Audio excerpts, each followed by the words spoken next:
बृजभूषण ने फिर किया बीजेपी नेताओं को परेशान, एक बयान से छुड़ गया सियासी कोहरा। पहले शत्रुओं की आवाज को किया बुलंद, फिर अखिलेश की तारीफ में पड़े कसीदे। कभी मुलायम सिंह यादव के करीबी रहे बृजभूषण की तेवरों की दिल्ली तक चर्चा, सोशल मीडिया पर भी बयानों ने उड़ाया गर्दा। पहले यूजीसी फिर राजपूत और अब अखिलेश की तारीफ के क्या है मायने? क्या बीजेपी से दूर चले जाएंगे बृजभूषण?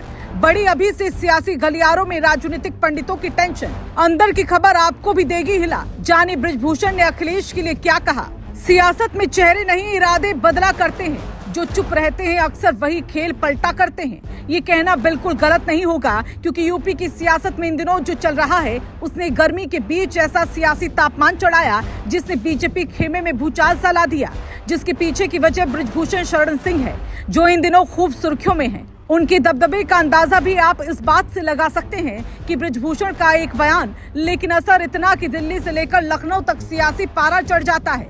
हाल ही में जब उन्होंने साफ कहा कि जब तक बीजेपी बैकफुट पर थी तब तक पुराने कार्यकर्ता नेता थे, लेकिन जैसे ही पार्टी मजबूत हुई कई लोगों को किनारे कर दिया गया। ये सिर्फ शिकायत नहीं बल्कि पार्टी के भीतर के समीकरण पर बड़ा सवाल है, जिसने हर किसी को सोचने पर मजबूर कर दिया। इसी बीच उन्होंने जिस तरह से अखिलेश यादव की तारीफ की, उसने पूरे मामले को और दिलचस्प बना दिया है। बीजेपी विधायक अनुपमा जायसवाल से मिलने जब अखिलेश अस्पताल पहुंचे तो बृजभूषण ने इसे बड़प्पन बताया और कहा कि यही स्वस्थ राजनीति की असली पहचान है। इतना ही नहीं, उन्होंने ये भी कहा कि उनके जाने के बाद बीजेपी नेताओं की कतार लग गई। ये बयान सीधे तौर पर ये दिखाता है कि एक विपक्षी नेता की पहल ने सत्ता पक्ष को भी कदम उठाने पर मजबूर कर दिया और यही बात चर्चा का विषय बन गई है।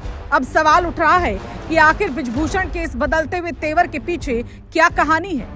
दरअसल उनका सपा से पुराना रिश्ता रहा है और मुलायम सिंह यादव के साथ उनकी नजदीकियां किसी से छिपी नहीं है।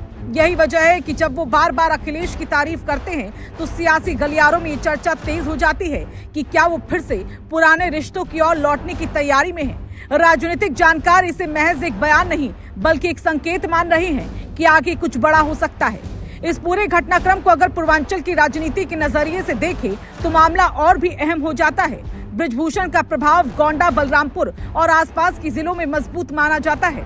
ऐसे में उनका कोई भी फैसला सीधे सीटों के समीकरण को बदल सकता है। यही वजह है कि उनके हर बयान को गंभीरता से लिया जा रहा है और दोनों बड़ी पार्टियां उनकी अगली चाल पर नजर बनाए हुए हैं। वहीं बीजेपी के लिए स्थिति थोड़ी असहज हो सकती है, क्योंकि एक तरफ पार्टी लगातार मजबूत हो रही है तो दूसरी तरफ ऐसे बयान सामने आ रहे हैं जो अंदरूनी असंतोष की ओर इशारा करते हैं। नरेंद्र मोदी और योगी आदित्यनाथ के नेतृत्व में पार्टी विस्तार कर रही है, लेकिन अगर पुराने नेताओं की नाराजगी खुलकर सामने आने लगी तो ये आने वाले चुनावों में चुनौती बन सकती है।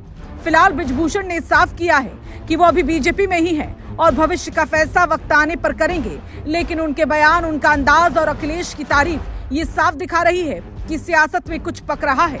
अब सबकी नजर इस बात पर है कि ये सिर्फ दबाव बनाने की रणनीति है या फिर वाकई कोई बड़ा सियासी बदलाव आने वाला है, क्योंकि अगर बृजभूषण ने पाला बदला तो ये सिर्फ एक नेता का कदम नहीं होगा बल्कि पूर्वांचल की पूरी राजनीति की दिशा बदल सकता है।